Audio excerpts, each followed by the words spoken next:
رومی کی داستان حیات سے قبل اس زمانے کی ایک ہلکی سی جھلک دیکھ لیجئے جس دور میں مولانا روم پیدا ہوئے۔ رومی روح کا شاعر ہے، روح ایک لامحدود چیز ہے، نہ سرحد نہ جغرافیہ، روح ایک لطیف چیز ہے۔ رومی 13ویں صدی عیسوی میں پیدا ہوئے۔ یہ دور ایشیا و یورپ کے ان خطوں کے لیے سیاہ دور تھا جنہیں مسلم اکثریت کہا جاتا تھا۔ مسلم دنیا شدید بے چارگی، مایوسی، بے یقینی اور خوف کے دھندلے سیاہوں میں سانس لے رہی تھی۔ تمدن جھوٹ فریب کی افریت کا شکار تھا۔ جنگوں نے لوگوں کو سنگ دل بنا دیا تھا۔ جمالیاتی قدریں پوری طرح مجروح تھیں۔ صلاح الدین ایوبی کے وارث تخت پر قابض کے لیے بھائی بھتیجوں کا قتل عام کر رہے تھے۔ اس خطے نے اتنے سیلاب دیکھے جو کئی آبادیاں کی آبادیاں نگل گئے۔ تاتاریوں نے ہزاروں شہر اجاڑ دیے۔ علم و فن ختم ہو گیا۔ سمرقند آگ کی لپیٹ میں ڈال دیا گیا۔ بلخ، رے، ہمدان، زنجان، مرو، نیشاپور اور خوارزم جیسے شہر زمین کے نقشے سے گویا محو ہو گئے تھے۔ زوال کو ہمیشہ عروج ہوتا ہے۔ مسلم وحدت ایک دن کامیاب ہو کھڑی ہوگی۔ آپ کو مثال دے دیتا ہوں تاکہ وہ مولانا روم کا زمانہ آپ کے ذہن میں بیٹھ جائے۔ شیخ عبد القادر جیلانی علیہ رحمت کا وصال 560 ہجری میں ہوا اور حضور شیخ عبد القادر جیلانی علیہ رحمت کے وصال کے ٹھیک 44 برس کے بعد مولانا روم کی ولادت ہوئی۔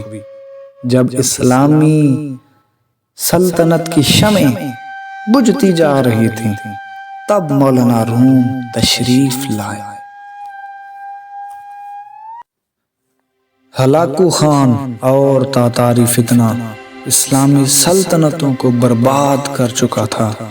ترکی کے شہر کونیا میں ہلاکو خان اور چنگیز خان نے اپنی فوجیں بھیج دی ہوئی تھیں۔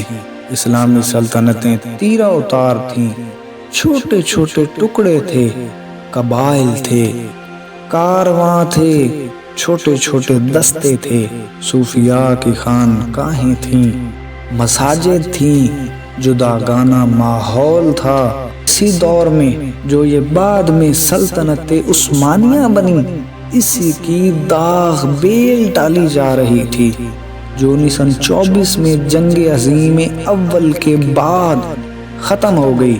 اس کا بانی ارطغرل تھا جو اسلام کی سلطنت کے لیے مارکے کر رہا تھا۔ 656 ہجری کے قریب تاتاری فتنہ بغداد آیا اور 22 سے 24 لاکھ مسلمانوں کا قتل عام کیا گیا اور دریائے دجلہ ہفتوں تک 2.5 ملین مسلمانوں کے خون سے سرخ ہو کر بہتا رہا۔ ادھر متقابل سلطنت عثمانیہ کی جدوجہد تھی۔ ارطغرل یہ سلیمان شاہ کا بیٹا تھا اور کونیا ہیڈ کوارٹر تھا۔ سلجوق سلطنت تھی اور سلجوقی سلطان علاء الدین کیقوباد جب بادشاہ تھا۔ اس وقت مولانا روم کونیا میں آباد ہو چکا۔ خلافت عثمانیہ جو 1304 میں قائم ہو گئی اور 1924 میں ختم ہو گئی۔ یہ وہ دور تھا جب مولانا روم آئے۔ تصوف و فلسفہ، الوہیات اور ادبیات کی اسلامی روایت کے علم بردار اور مسلم فلسفی شاعر مولانا محمد جلال الدین رومی رحمۃ اللہ علیہ 6 ربیع الاول 604 ہجری کو بلخ میں پیدا ہوئے۔ آپ کے والد محترم کا اسم گرامی شیخ محمد بہاؤالدین ہے۔ مولانا کا اصل نام محمد، لقب جلال الدین اور عرفیت مولائے روم تھی۔ آپ کا شجرہ نسب حضرت ابو بکر صدیق رضی اللہ تعالی عنہ سے جا ملتا ہے۔ مولانا کے والد محترم علم و فضل میں اپنے زمانے کے یکتائے روزگار شمار کیے جاتے تھے۔ 629 ہجری میں مولانا تکمیل علم کی غرض سے ملک شام روانہ ہوئے۔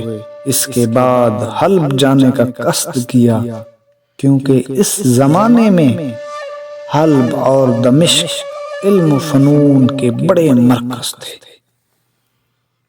18 برس کی عمر میں مولانا روم نے عقد کیا۔ اللہ تعالیٰ نے 2 فرزند سلطان ولد اور علاء الدین محمد عطا فرمائے۔ سلطان ولد بڑے بیٹے تھے، اس لیے 684 میں حسام چلپی کے انتقال کے بعد مسند خلافت پر فائز ہوئے۔ مولانا روم کے سلسلہ باطنی کے بارے میں ابن بطوطہ نے اپنے سفر نامے میں لکھا ہے کہ ان کے فرقے کے لوگ جلالیہ کہلاتے ہیں۔ چونکہ مولانا کا لقب جلال الدین تھا، اس لیے ان کے نسبت کے نام سے یہ مشہور ہو گیا۔ لیکن آج کل ایشیائے کوچک شام، مصر اور قسطنطنیہ میں اس فرقے کو مولویہ کہتے ہیں۔ میں نے سفر کے دوران اس فرقے کے اکثر جلسے دیکھے ہیں۔ یہ لوگ نمت کی ٹوپی پہنتے ہیں۔ مولانا کی طبیعت ناساز رہنے لگی، مرض بڑھتا چلا گیا۔ آپ رحمت اللہ علیہ سے پوچھا گیا کہ آپ کا جانشین کون ہوگا؟ آپ رحمت اللہ علیہ نے اپنے بیٹوں کو چھوڑ کر حسام الدین چلپی کا نام تجویز کیا۔ حسام الدین نے دریافت کیا کہ آپ کا نماز جنازہ کون پڑھائے گا؟ فرمایا میرا جنازہ مولانا صدر الدین کونوی پڑھائے گا۔ 5 جمادی الثانی 672 کو ہفتہ کے دن مغرب کے وقت اللہ تعالیٰ کو پیارے ہو گئے۔ وصیت کے مطابق مولانا شیخ صدر الدین نماز جنازہ پڑھانے کھڑے ہوئے، ایک چیخ ماری اور بے ہوش ہو گئے۔ اسی وجہ سے پھر نماز جنازہ قاضی سراج الدین نے پڑھائی۔